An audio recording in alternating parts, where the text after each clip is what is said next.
Make sure we're on live. There we go. All right. Hey. How y'all doing? This is your girl, Miss Trina, with Chat with Trina. And I want to thank you for making the choice to click in tonight. And I also want to say happy Father's Day to everybody. And so this month I want to recognize dads. And I want to give you the preface of why I did that. Every year, everybody was on saying, "Oh, I'm the mama and the daddy, so y'all should say Happy Father's Day to me." And Ricky Smiley came on his show one day and talked about how it takes away from dads who are amazing. Like my dad is an amazing dad. And so I decided every year I was going to dedicate June to recognize those fathers that are great, who are involved in their children's lives. So that's what I want. That's my dedication to dads for the month of June. And today I have Mr. DJ Redeemed, Mr. Eric Whitaker, and we got to chit chat, and I realized he is from Starstruck. Is it Productions? I just Entertainment. Yeah. Yes, I remember that. So let me find my thing. So how are you doing tonight, sir? I'm doing great. Thanks for having me. How are you? I'm good. Thank you for joining me. I'm good, but it's 965,000 degrees outside. That's why I don't go outside tonight. I'm blessed right now to be working from home. So how nice. To the evening. Yeah. Yes, it's just too hot. I was working out 4 days a week with a trainer, and it's like, okay, I'm gonna have to just go in because I don't necessarily like in the gym. I really like being outside and running and walking and doing my squats and stuff, but it's too hot. Yeah, I go to Hot Works, so I work out in the sauna. That's 127 degrees. Oh gosh. Yeah. I did hot yoga one time. Yeah, they have hot yoga in there as well. Oh, really? It was Black Swan is where I went. I don't like hot yoga. I don't really do the yoga either. Yeah, that's just I think I have too much energy for that. Right. So tell me where you from. I am born and raised in Lufkin, Texas, East Texas. I moved to Houston when I was 9 years old. Okay. I grew up my early part of my life with my grandmother. And then I moved my mom when I was 9 years old. And what high school? I went to Channelview High School. So after going to Channelview High School, I went to Prairie View A&M for a year before going into the military. And so I was in the military for 6 years. What branch? U.S. Army. Okay. Mm-hmm. And then when I got out of the military, within 4 months, I got hired with U.S. Customs. So started my career at U.S. Customs, working on the border in El Paso. Stayed there till like 2004, and then I transferred back to Houston. And I was with Customs.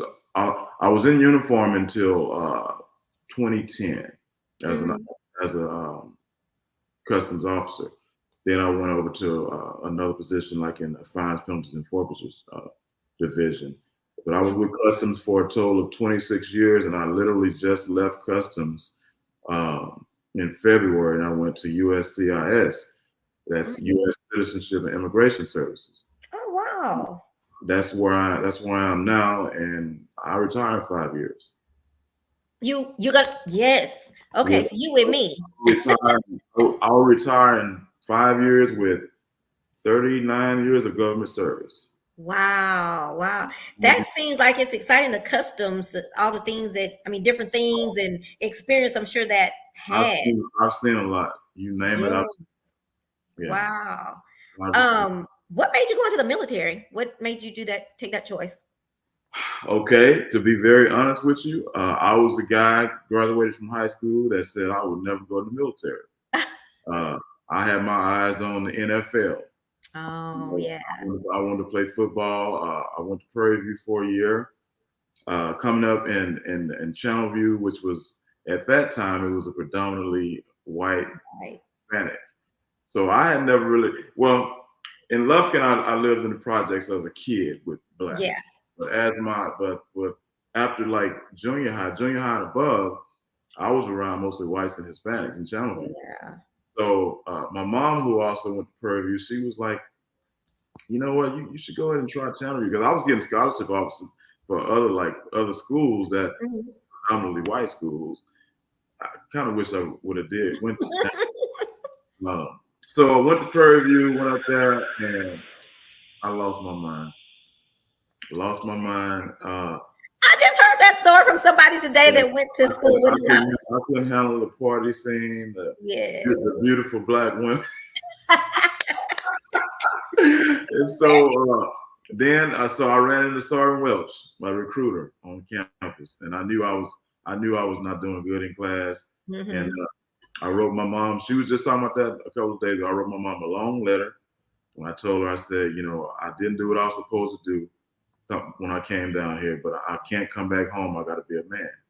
And I asked her, I said, I'm going in the military, and I asked her to support me. It almost killed her. She thought her baby was gonna get killed. Yeah. But I came home from Prairie View, and within 4 or 5 days, I was on the plane out. It was that fast. That was it. And so, and that actually set me up to get on with the government, because when I came out of military, they were hiring under the Veterans Readjustment. I'm sorry. They were hiring under the Veterans Readjustment Program Act. So I didn't have to take a test or anything like that. I applied. I got out of the military in August of 1996, and I got a call on Christmas Eve, 1996, December, that I was hired. Okay. Within 4 months. And so my whole adult life, when you count the military, I've been with the government. I've been with the government. Wow. Yeah. Oh, that's good. That's a definitely good story for about leaving college to going into the military. So I do talk. So I'm in education, and so most of my career I was a recruiter to where I go out and talk to kids about going to college or going to the military. And I've had to tell some parents about sometimes it's the college part is just not. It's just not the direction, And it's really us as parents that have that pride thing, where we don't want to. So I've had to conversate with several parents on that. Yeah, my mindset has changed immensely when it comes to college, and I did go back to college throughout my military career. I think I'm actually about 8 credits away from my bachelor's. I need to finish. Yes, you do, sir. But I have a different mentality now with college. I've always said I will never put college on a child that I'm raising from here on out, because a lot of times we go to college, we get that degree, but we're not doing what we love. Not doing. So you got the first thing I want to know is what would you do for free? That's a good one. I like that. And sometimes that does not require a college degree.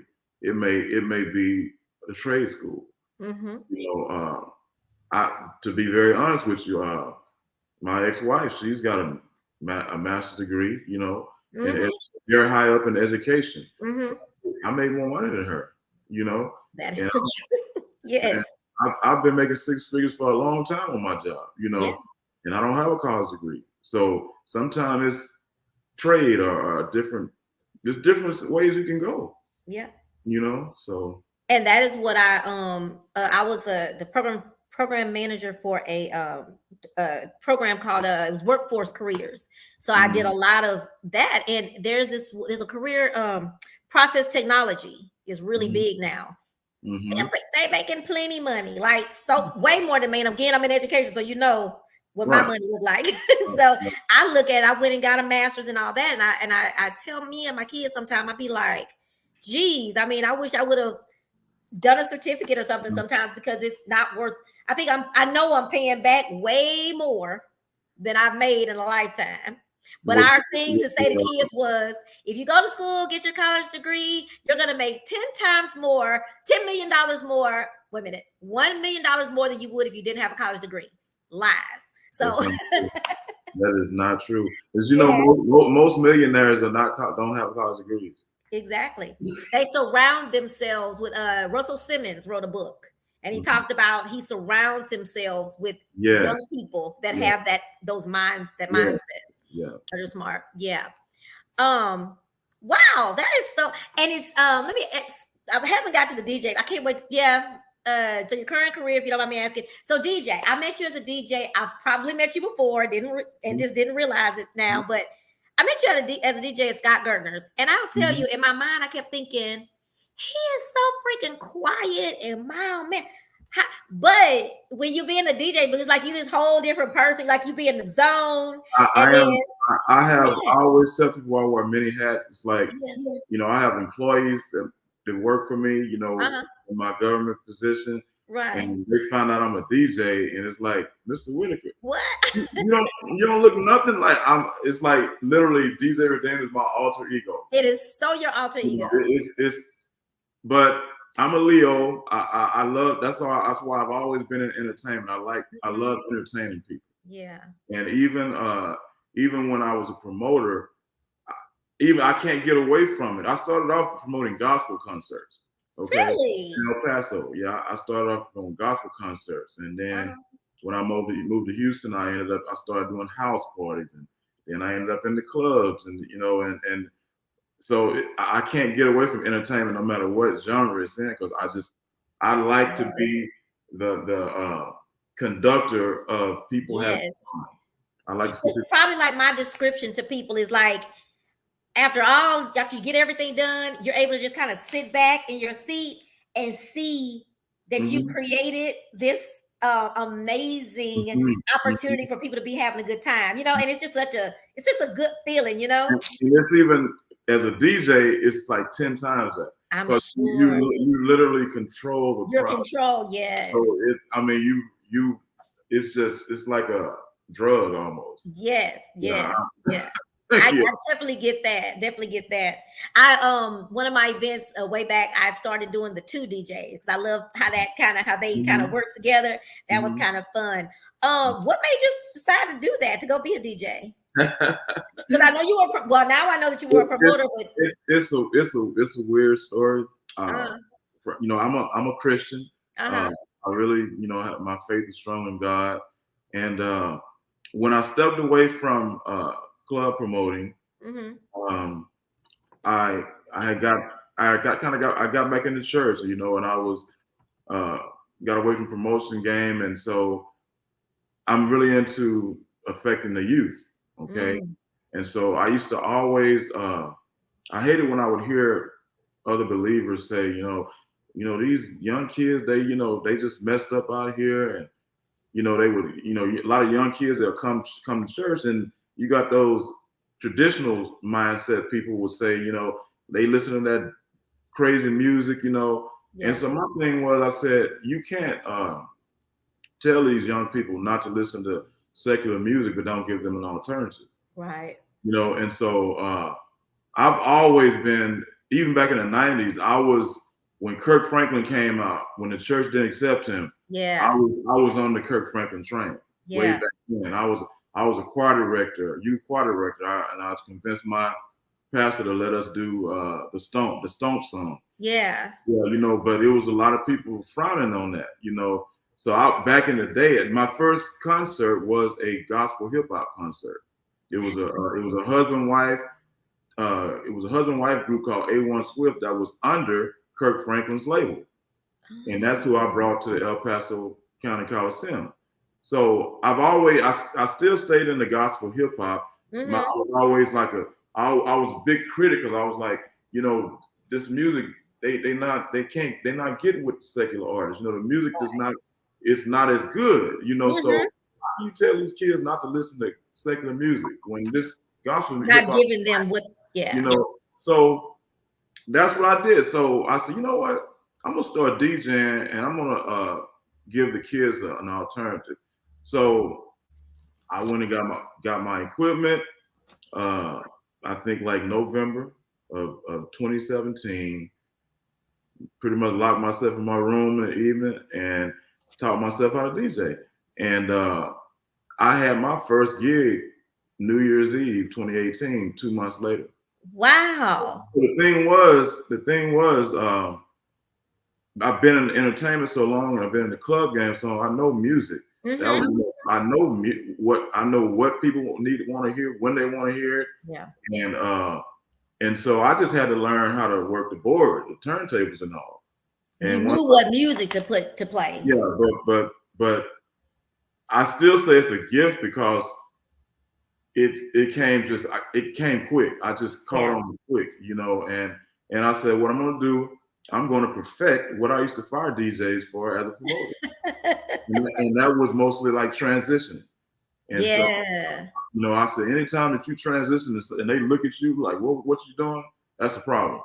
And so I worked on having my transitions like smooth, Yeah. and so moving forward. Okay. Also, I was DJing at my church for the youth doing events and stuff like that.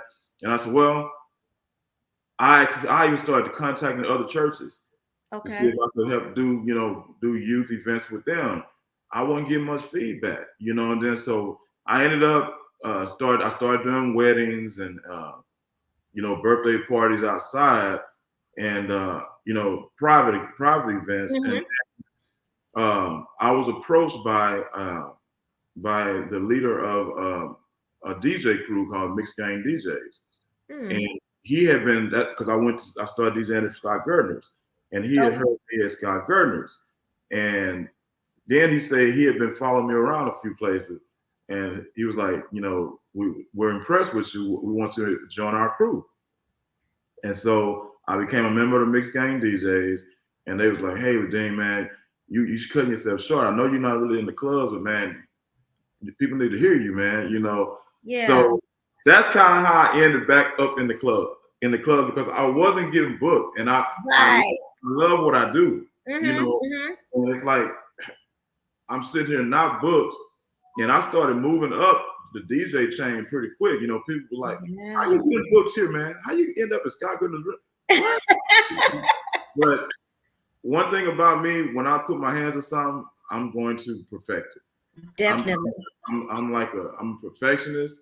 I'm my biggest critic, Mm-hmm. and so it's like everything that I say I'm going to do, I find a way to do it. It's like I just started saying I went to a festival last year, and Uh-huh. I met some DJs, and I was like, man, this is what I want to do. I want to get booked for festivals. Right. Right. And that was in like October last year, and here it is. Within a year, I just DJed For the festival. at What Urban. was that like? It was amazing. Yeah. Uh, I just love things like that. I had heard about it, and Mm-hmm. a friend of mine tagged me in a post on Facebook where they were looking for DJs, and so I sent them the email, submitted my background as far as a DJ.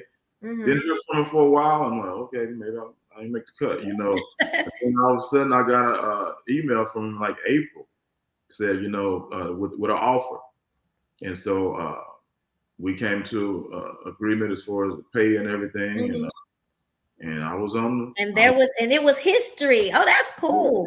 It was history. Yeah. Well, So since we do talk about music, you made a statement about change. Me and Chili Bill Smith sometimes have the discussion about music and how music has changed. What you don't have your Usher music coming out no more. What do you think about the change in, let's just say, R&B? What do you think? R&B is my opinion, and it's I'm a chameleon because Uh-huh.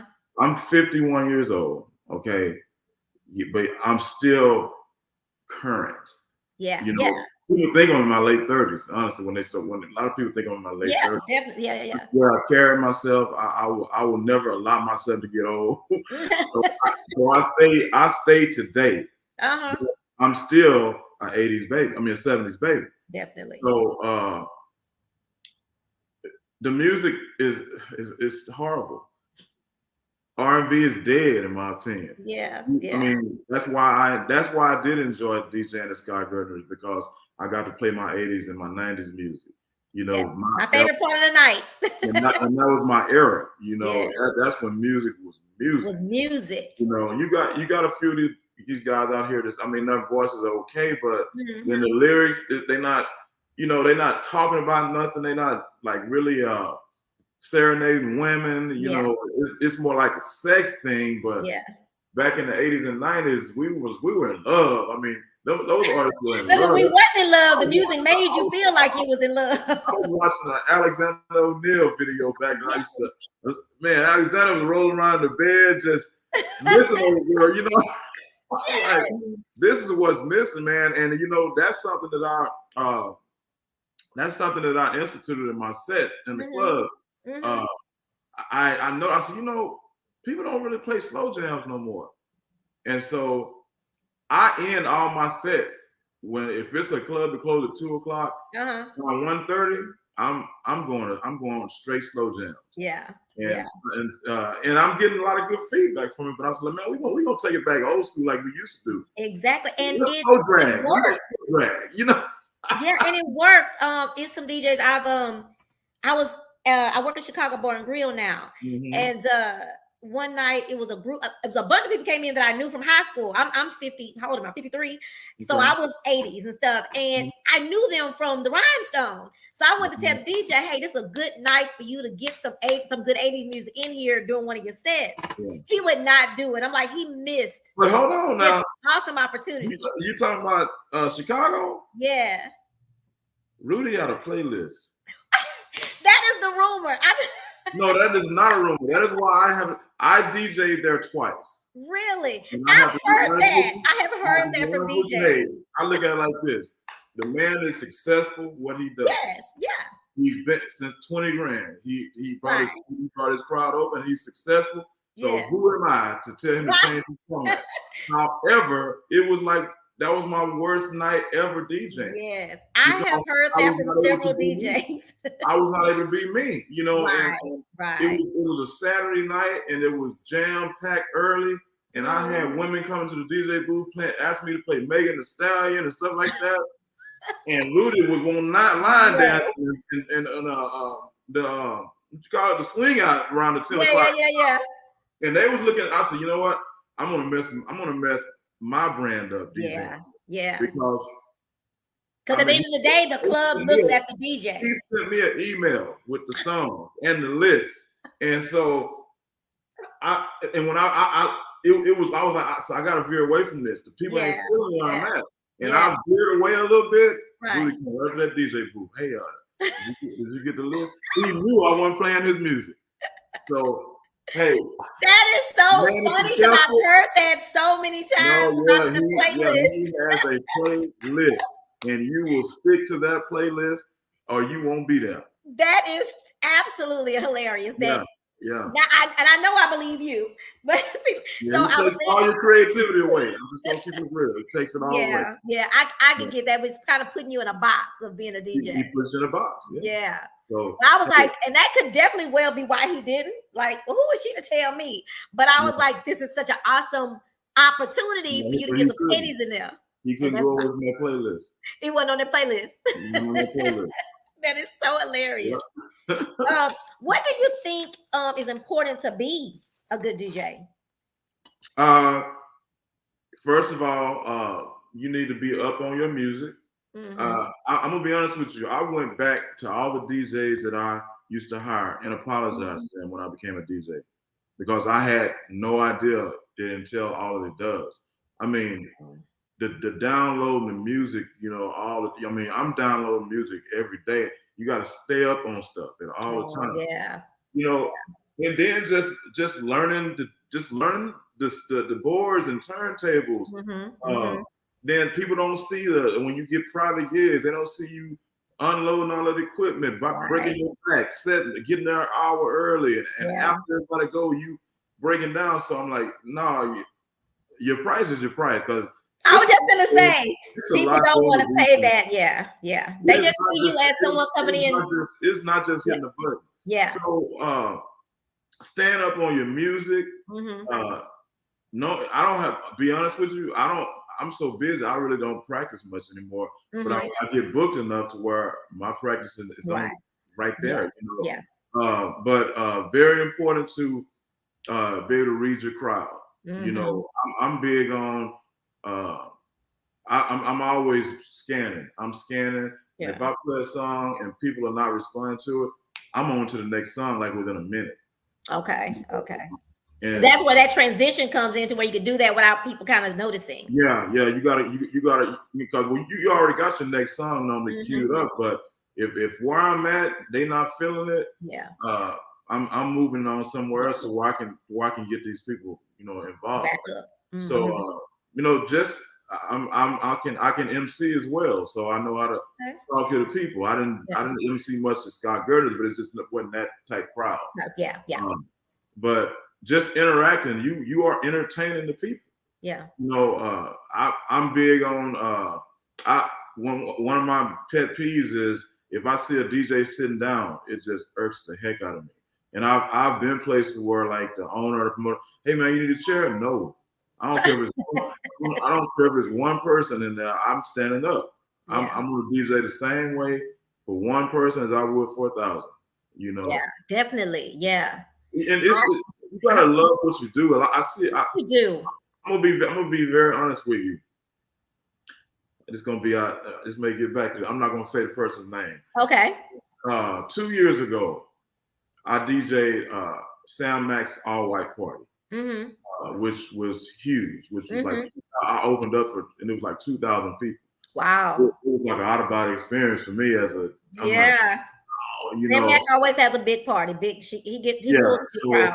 So I opened up and I took advantage of my little time I had. Yeah. And the headliner, he actually lost the crowd. And I'll say by 1:15, that place almost cleared. Wow. I had people coming to me that night saying, "Man, you should have been the headliner," you know. And I'm like, "What, man? I was just trying to keep y'all rocking," you know. And 2 years later, I'm the headliner. I see. I saw the flyer. Yeah, so I'm like, wow. And the headliner at that time is opening for me. That's crazy how God works. Wow. I was like, wow. Yeah. Love that. So, Love that. So, I take what I do very, very seriously. Yeah. Everything I do, I take seriously. I don't like putting out any type of horrible products, you know. Because at the end of the day, it's your name, you know. It's my name. I try to always do business right as a promoter. I always do business right out, you know. Yeah. It's like this yellow party. I had to move it. I'm gonna be honest with you. It was supposed to be a diamond. Okay. And I had two ladies that had booked their parties with me. One has been booking her parties with me for probably 10 years. And anytime she have a party, her family member have a party, they book me to DJ the party. So it's like, you know, these are my regulars. I gotta take care of these people. Of course. Well, Diamond had an issue where their credit card machine wasn't working. And for the last it was like a month. Yeah. So I'm like, man, this is hurting sales. Definitely. We live in a cashless world. People don't carry cash. Don't carry. You know, and so I questioned the owner about it, and he actually got upset. You shouldn't worry about that. You just bring the people. I can bring the people all you want, but are they gonna drink? Because they don't have no cash. Then they're gonna be looking at you saying, yeah. So they no money. So I moved that party. Yeah. I moved that party over here to the corner, and because of that, you know, because I'm big on putting out a good product. You know, I've seen the ups and downs of promoting. I've lost a lot of money. I've won. I've made money. My biggest loss was New Year's Eve. I believe it was like 2013, 2012 or 2013. I booked John B to host the after party after he was at the arena for New Year's Eve. Okay. And it stormed. I'm talking storm. Oh gosh. So when people left that concert, they was going home. I had people out there passing out flyers, and people were saying they were gonna come, but that storm hit. I was like, I'm done. But it was a guy that I respect a lot. He don't need. It was the owner of InTheMix.com. He hit me up and he was like, "No, don't quit. You can't quit. Yeah. You know, it happens." Yeah. And it was him encouraging me, made me say, "Let me just keep going." Yeah. I lost so much money. I can imagine how that. Yes. And I always lost alone because and this is something that I need to get better at. But Mhm. being that perfectionist, a lot of times you don't think nobody can do what you can do. That So part. I've been horrible with forming teams. Definitely. I've only been a part of a promoter team twice. Yeah. I always did everything on my own. I took the L's and the W's alone. Yes. And Yeah. so And that's the part people don't see. I think that about bands, club owners that don't want to pay bands a certain amount of money.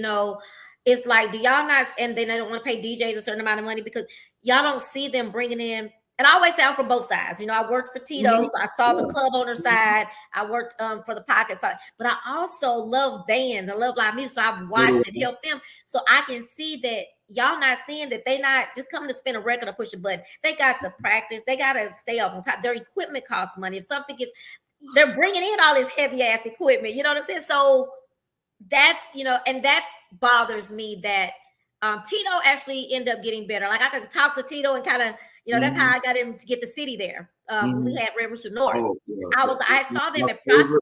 favorite group. Yes, I saw them at Prospect one night, and I was like, oh, Tito, I saw this group, and he was like, nah, come on, just trust me. This one. So he was always willing to put out the money to see if it happened. That was what I appreciated about him. He would give people a chance.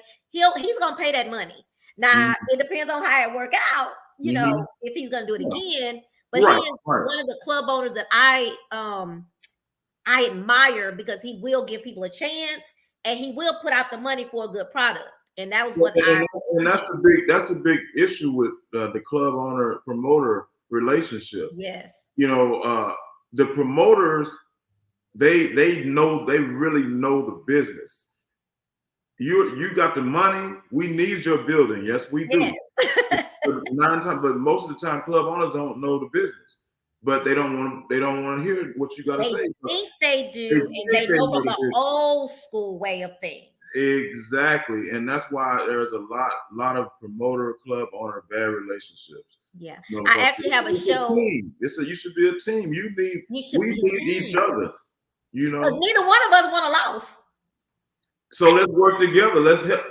You need to put some money out too to help me bring in the people we need to bring in. Right.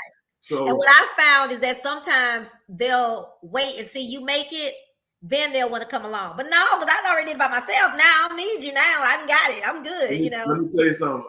The biggest this almost killed me. I was matter of fact where I brought John B. Mm-hmm. I was DJing. I was promoting this lounge called Lounge 1960 on the north side, and it was I had it popping. I was averaging like 300 people a night, and all of a sudden, the club owner called me in and told me, "Hey, we want to change some things up. That's the phrase. I'm not going to give you 100% of the door anymore. I'm not going to give you the parking." And so I give you 50% of the door. I was like, come on, man. So I had put so much work into building this night. So I was willing to actually take the offer that he was offering. Mm-hmm. But he didn't think I would. So he said, you know what? Now that I think about it, we're just gonna do it ourselves. I wasn't expecting that one. Right before Christmas, that Merry Christmas, pull the carpet off under me. Then, and this kind of caused a rift with me and my DJ. Then went to my DJ and tried to keep him, and he stayed, which I understood. I mean, you're a family man, you need the money. But yeah, so I guess he thought if he kept my DJ, everything would run smooth. Within 3 weeks, I got a text from my DJ and was like, hey man, it's like 6 people in here. Wow. You had 300 plus people every Saturday night. And 3 weeks later, after you did what you did to me, you had 6 people. Yeah. So people don't understand the importance of having a promoter.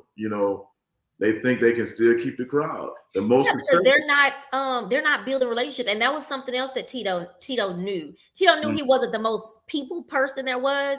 So oftentimes I become the face of it, and because he wasn't a people person, and he knew that when he first asked me to come on. And I actually came on as the door girl there too, and I just evolved into doing other things that he had me and taught me so much. But he knew that, and he was okay with that. He was okay with not being the face or being out front or whatever. He was okay with that, and that sometimes can be an issue for many people, but the club owners too. That she looked like she take, or he looked like he's taking over my club, and they'll move you on out the way. You know what I'm saying? It's ego. Ego. There you go. Ego. Yeah. This is my club. That's kind of what I was dealing with where I just came from. It's like, hey, I'm the owner. I know you're the owner, but we're a team. I can still ask you a question. Okay. I'm not disrespecting you by asking you a question. Right. I know the business, so the best club owners are promoters turned club owners. I agree. I definitely agree with that. 15, Steve Rogers, he's a promoter. Yeah. Most successful club in the city right now, probably. Yes.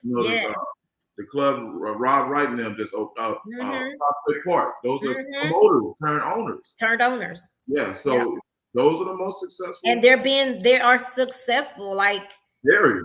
To have 3 or 4 clubs at one time, you got them all 3 full. Yes. That's something. Yes. That's something.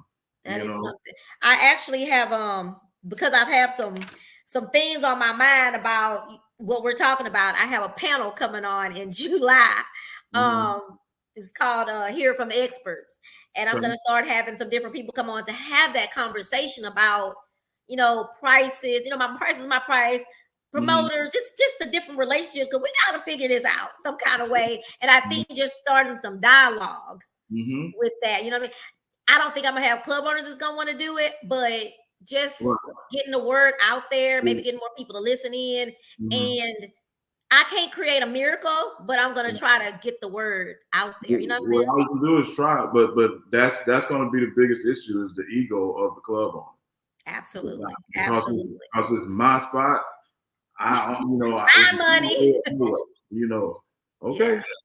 I've been the manager at 2 clubs, but I realized after the last one, I said I don't want to be a manager anymore, because being a manager at a place you don't own, you know what you can do to make it successful, but if it ain't your stuff, your hands are tied. So it's like, I know what can make live music night pop.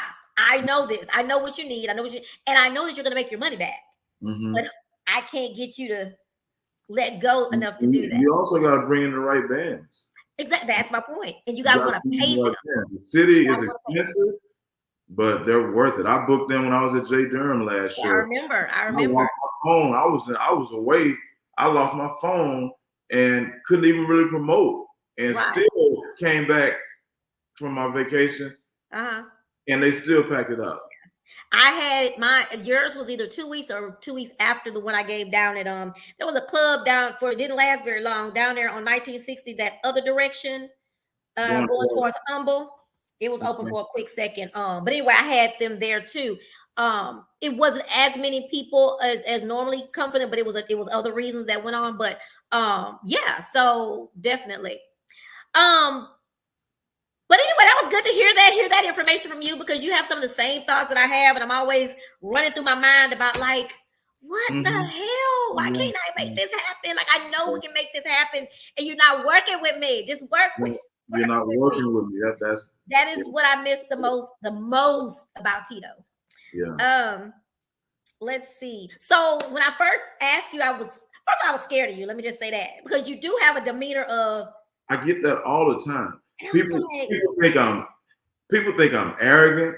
They think I'm an asshole. And then when they meet me in person, they tell me exactly nothing like I thought you were. Nothing. So I finally said something to you, and you cracked a smile. I was like, oh, okay. And then when I saw you with your kid on social media, I was like, okay, he can't be who I think. Teddy bear, okay? I'm a big teddy bear. My baby had me crying Sunday. Oh. That's too funny. Well, when I saw you at the weight room, y'all was doing some stuff. I said, okay, well, I'm gonna just go and ask, because he's gonna be perfect for the show. So your daughter, your baby daughter, you said 6? She just turned 6 Saturday. It's past Saturday. Oh, birthday. Okay, so she was only 5? she's 6. She just I turned. mean, was she at first? She was only 5 before She's Saturday. only 5. She's a big. She's a big 5. Okay, She's okay. tall. So I know I asked you, is it out of respect? I asked you, could I bring up your son Mm-hmm. that's named is your namesake? Derek Jr. Mm-hmm. Yes, yes. How long ago did he and so he has passed, He RIP passed for away him. at 19. He has just completed his first year at University of Texas. He was, his birthday was April 27th. Passed away May 27th, a month Oh after his wow. birthday. So yeah, that almost took me out. I'm sure. That was my heart. And I was probably a zombie for probably like 5 years. Really? Yeah, Yeah, I can I imagine. was, I was, I was reckless. I didn't care. I didn't want to live anymore. To be Yeah, very honest with you, I yeah. I'll never forget when I walked across 45, and I don't believe in suicide. Right, So right, I right, was right. But like, you God, just gone. I was like, God, if you let somebody hit me, I'm fine with that. Wow. But yeah, I was bad. I was in bad shape. Definitely. It is nothing like losing a child. It is. Sometimes I feel like I don't even feel something anymore because I've dealt with so much pain. Mm-hmm. I tell people all you can do is kill me because I've been rock bottom. Yeah. So yeah, that almost took me out. So I have him. That happened in 2012. Uh, then I just lost his brother in November. He wasn't my biological, but I raised him since I got him when he was 3. Mm-hmm. Mm-hmm. And his mom was got together in Germany. So Oh, I okay. raised him since he was 3, and I lost him in November. November. I've lost 2 kids that Yeah. I've raised. My daughter lives in El Paso. She's from a previous relationship. Uh-huh. She turns 30 July 28th. Okay. So yeah, so I got grown kids, And little ones. then popped up here with a 6-year-old. But I will say, I said I didn't want no more kids after I Uh-huh. lost my son. I was like, Yeah. I didn't Yeah. want to put myself in that position Mm-hmm. to feel this again. Yeah. But I must say that my daughter is a big part of my recovery. Definitely. Me dealing with my son's death, and Mhm. it's like I almost feel like he sent her because Yeah. he's him in the female form. He's Really? all day long. She's very smart like him, Uh-huh. charismatic. She looked like him, you know. Oh, that's crazy. Yeah, so she's and like when she's with me, it's like when I tell you this girl tells me, "Daddy, I love you," at least this Oh, time an hour. yes. Daddy, you okay? It's like she my caretaker at 6 years Yeah. old. Yes. Isn't that crazy? Yeah, so she's a blessing to me. Definitely. Yeah, So I when was going to ask you that, but you already answered it. How, after losing, it would make you scared to have someone else you love that much. You know what I yeah, mean? yes, So I get that. yeah, because the pain is unbearable. Mm-hmm. You Mm-hmm. know, so I would see his high school classmates and get angry because now I see them getting married and having kids and stuff like Right. that, And it and brings back the I memories. feel like I was robbed of that. You Yeah. know, so it's I wouldn't wish losing a child Your on worst my enemy. worst. Yeah. It's nothing like it, and I didn't think before then. I didn't. People like, man, how did you? How you even still here? God, it's God. I was just about to ask you your faith, I'm God has sure. kept me. God has Yeah, kept me because I wouldn't have made it. definitely. Made Wow. That is good that you do have your relationship with God, because that's sometimes is like all you have. it. Um, did you stop doing because I don't know, were you DJing at the time or No, I promoting? didn't start DJing in 2017. Oh, That was that's right. that was another thing. It has become my therapy. Therapy, yeah. DJing is my therapy. It's like when I'm DJing, nothing else matters. I'm in my own zone, So yeah, and for that 2 to 4 hours yeah, when I'm DJing, I'm just zoned out, yeah, yeah, and so it's my getaway. definitely. Mm-hmm. That's awesome.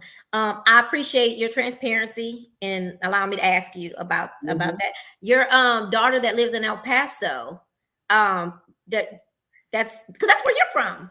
No, No, I'm I'm from sorry. Lufkin. Lufkin. Moved to Houston. Right, Ended up in El Paso via the military. the military. Okay, Ended okay. up staying there for And what 13 did you years. say about Germany? Is that somewhere you were stationed? That was my first duty station after I got out of basic training. Were you scared to go that far when you found out you were going to be going far? No. Honestly, my trip, my flight to basic training in South Carolina was my first time on a plane. And when they told me I was going to Germany, I was 19. Uh-huh. Was I 19? No, I was 18. I hadn't turned 19. Mm-hmm. I went to college when I was 17. But I was excited. It was, a little scary. I had never been out of the country. But I was excited as well Yeah. because and now that's my other therapy. I love seeing the world. I Travel. love to Yeah. travel. Yeah. That's what I do. I like to see how other people live. But yeah, Yeah. that was my first time. But it Okay. was a good experience. What does being a dad mean to you? Everything, Mm-hmm. everything. Uh, I grew up without my dad. Mm. Okay, and because of that, the things that I dealt with, I made a vow to myself that my kids would never deal with what I dealt with. Yeah. Not having a dad there, Mhm. I would take sick leave if I had to, so I wouldn't miss my son's football or track meets and stuff like Right. that. So just I'm obsessed with being a good dad to a fault. You know, no, honestly, to a fault. Yes. I had to go to therapy when I was going through my separation and divorce because Uh-huh. um, we were separated and people don't know this. People always say, "You need to write a book, man. You got a lot." I was actually sitting here thinking about that. Like, you need to write a book, dude. People always tell me that. Uh, I stayed in my first marriage with my son's mother Mm. uh, because of he was not going to grow up without me. It was an abusive situation. Yes, on her side. See, Mm. people don't understand. Yeah, men It get can happen both ways. and that's actually what broke us up. Mm. She stabbed me with him in my arm, with him in my arm. Oh, wow. And so yeah, that's so she can be within 100 feet of me. I didn't cooperate because I didn't want to see her go to prison because Of course. I knew her background and she Mm-hmm. had a tough background too. The reason she had those anger issues. Mm-hmm. But that's how I ended up getting custody of my son, and I raised him, and and my stepson. I got my mom came down and got them and brought them back to Houston Uh-huh. until I got my hardship transfer to move down here, and so yeah, Oh. so I stayed in that because my son ain't going over without me. Right. Because That you was want to be present. It's yeah, important to be a present dad. yeah, and so it almost killed me this divorce right here because now I got a daughter too, a little girl. Mm. It's like I can't imagine her growing up without me. Without you. So I stayed in a hotel. People don't know that I stayed in a hotel for a year, Oh, wow. whole year, because I said if I get an apartment, I know my marriage is over.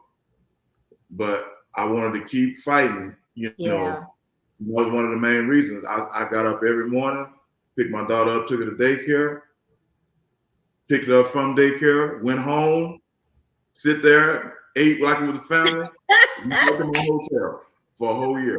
Wow. Until an incident happened to where I just said, I "That's gotta it." let it go. But Yeah. it kills me. Yeah. Sunday, because it was my week this Mhm. last week with her, and Sunday I dropped her off to her mom, and she just had a breakdown. Oh. She's in Aruba right now. Mom took her to Aruba Uh-huh. for her birthday and her sister's graduation. Uh, Okay. and so she said, "Daddy, this is the first time you're not going on a trip with me." Oh. And so when I tell you it Yeah. killed me, you know. And so she, even though she's 6, she knows she's been to Jamaica, she's been to Mexico, she's been around, you know, Yeah. at 6 months old, and she realized this is my first trip where Without you. my parents are not together. And so I'm crying, and mom's telling me, you supposed to come. I am confident in her, but hey, that's my baby. my heart hurting too, you know. Yeah. So she been sending. She enjoying Aruba. She sent me some pictures a few minutes ago. But Do you guys FaceTime? I haven't FaceTime with her. She called me this morning. Okay. When I woke up, she called, like, mom called her so she could talk to me. Gotcha. Yeah, fatherhood. I'm like, it's everything to me. And so right now, that is my priority. She's my priority. I tell people it's the most proudest job that I've ever had in my life. I know how kids can be affected with divorce. Yeah. So I'm very, very delicate with her. And between me being an upper management on my job, me being pretty much joint custody of my daughter, me being a DJ, it's going to take a special woman to even be able to deal with definitely, definitely. You know, I was amazed that a lot of women don't want to date men with younger kids. Children. Yeah. I was like, what? Yeah. But you know, and the thing about it is, even if they did, I have a friend right now that has a 4-year-old, and I tell him it's gonna be because I'm gonna just be straightforward. My dad, I'm a daddy's girl, but my daddy married someone who doesn't really, kind of jealous of our relationship, and so it's been tough. You know, with my dad being sick, I don't have any. I can't things that I think that would help him. I don't have any say so.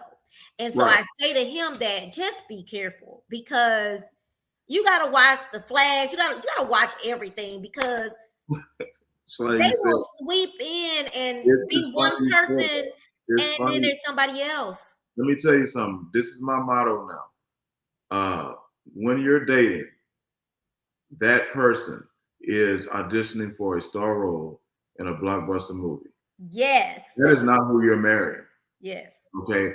And so I tell women that I meet up front, I want to know who you are. Don't come here trying to impress me because I'm not going to try to impress you. Right. I need to see the good, the bad, and the ugly. And then I decide if I can deal with that, and you decide you can deal with me. Yeah. You know, when I went through therapy during my divorce, my separation and all, my therapist told me, she said, Mr. Whitaker, going forward, she said, you got to write down your yellow flags. You got to write down your red flags. And that yellow flag is a caution, but you have to decide, is that something I can deal with? Definitely. But if a red flag pop up that's on your list, you got to cut it. You got to cut it. I don't care how fine she is, how much you like it. You got to cut it because it's going to come back to bite you. Yeah. You know? And you know, a friend of mine, actually she was someone on my show. We were just talking. I don't know how it came up. We were talking about red flags. And I said, but you know, we be looking, you use the word yellow flag. And we didn't say, but you know, we look at these red flags sometimes and you try to make it be like a red or orange, you know. So, but you really gotta realize that and look at that. And I know we talk about women with children being careful, but same again with my and I'm my old person with a stepmom. And no shade to her, but you know, I grew up with I had to even make the statement, he was my daddy before. You know, if you say something to me, I'm gonna bite back. Right. But he was my dad first, you know. Right. Yeah. And I just want you to respect us. I want you to respect and allow me to be a part of my dad's life. That's all I'm asking. You don't have to like me, but let's work together as a team, especially when my dad is not as well as he used to be. Exactly. Allow me, because I know things, know people, I know stuff that we could do to help him be in a better state. Right. And so when I look at that, so my friend that has a 4-year-old, I tell him, look, I know that you want a woman. I know that y'all be wanting, but just look deep before you leave, like the old judge used to say, because the men are something, but the women are just they are jealous, unfortunately.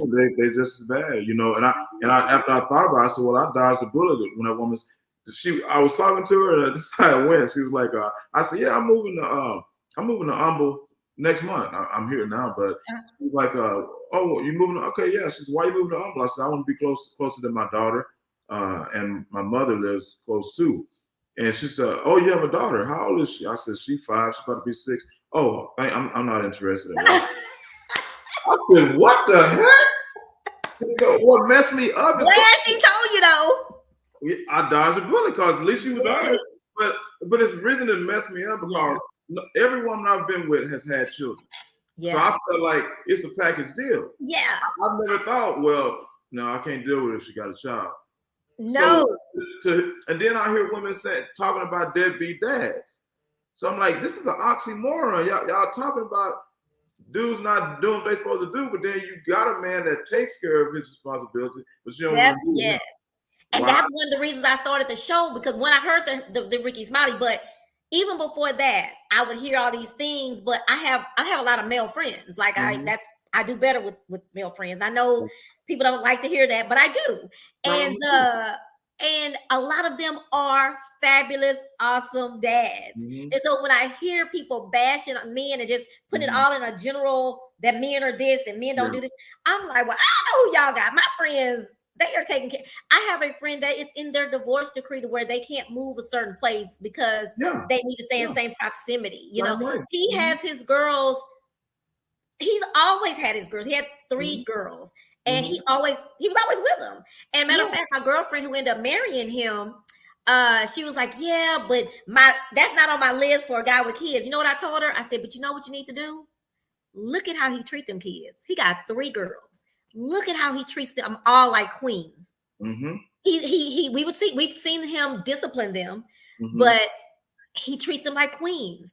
Think about that." And she ended up, not saying I'm the reason, but she ended up marrying him. But that's something you have to think about, you know? It is. You know, I always tell everybody the only thing that my child's mother can do better than me, in my opinion, is home care.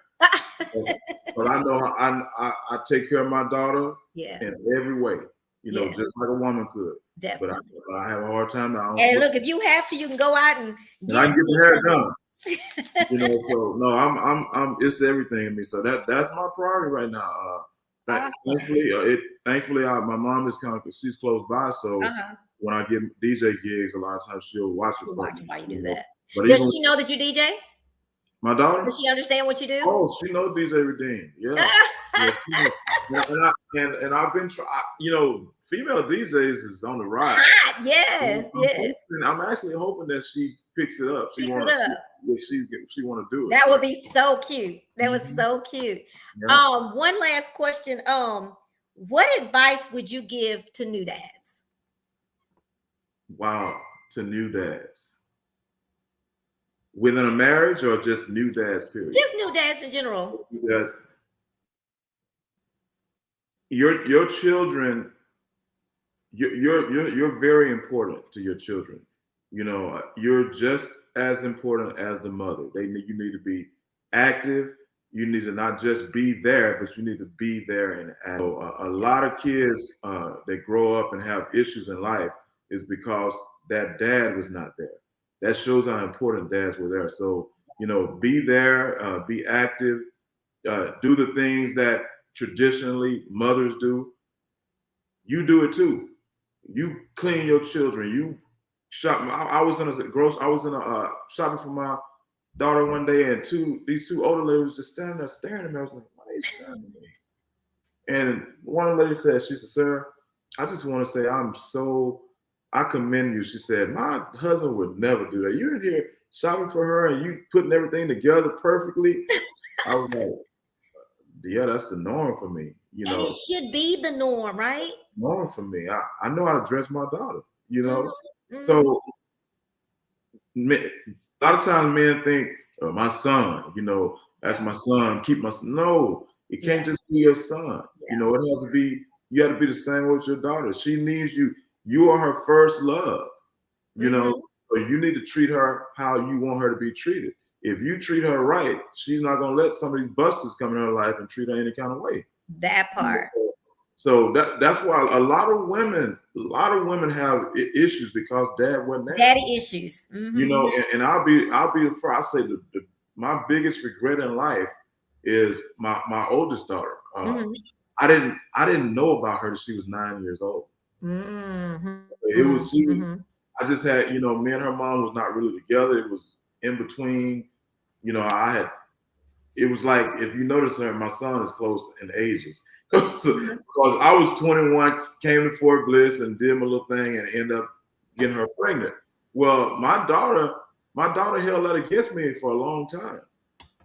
And so I always felt like, I wouldn't be at peace till me and my daughter have a good relationship. Yeah. So, so she was very, very, man, she was angry for a while.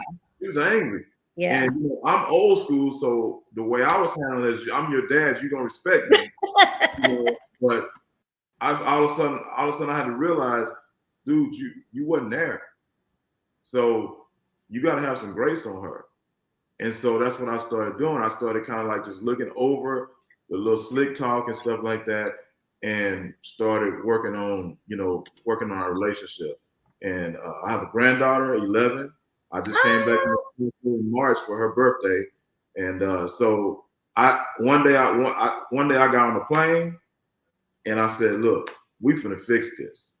And I went down there and talked to my daughter. I apologized that I wasn't there. Right. I didn't know about you. She didn't. I guess she hadn't grasped it. I didn't know. Yeah. And then she seen how I was with Eric and Sage. You like this great dad, but I didn't get this person. And I could explain. Well, I was married to their parents. They grew up with me. And it's unfortunate how things were. But we have a great relationship now. We talk all the time. I make it a point to put on my calendar to go down to El Paso. I'm not trying to go too many months without going down there or having to come down here. So now I feel complete as a dad because I have built that relationship. I have her repaired, rather. Yeah. So that's what I want my legacy to be. I want to be known as a great dad. Yeah. Some people don't take that.